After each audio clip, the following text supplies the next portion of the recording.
যোৱা এপ্ৰিল মাহৰ পৰা আমি এটা খবৰ পাইছিলোঁ যে কিছু ধনচিৰি আৰু বৰলংফাৰ এৰিয়াৰ কিছু যুৱক, বিশেষকৈ ডিমাচা যুৱক কিছু এটা সংগঠন খুলিবলৈ চেষ্টা কৰিছে বুলি, নতুন সংগঠন এটা খুলিবলৈ DHDU বুলি।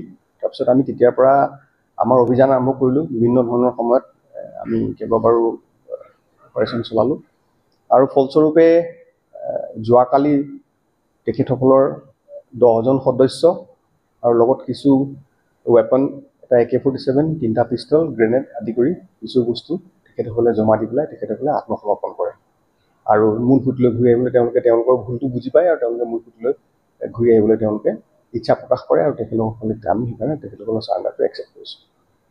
ক'ত আত্মসমৰ্পণ কৰিলে? ধনচিৰি এলেকাত।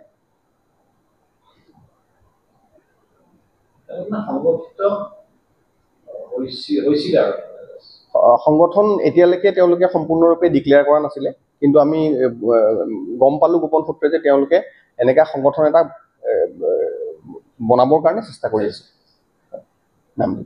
কি নাম বুলি ক'লে সংগঠনটো? DHDU বুলি আমি গম পাইছিলোঁ। টকা পইচা বিচাৰিছিল নেকি?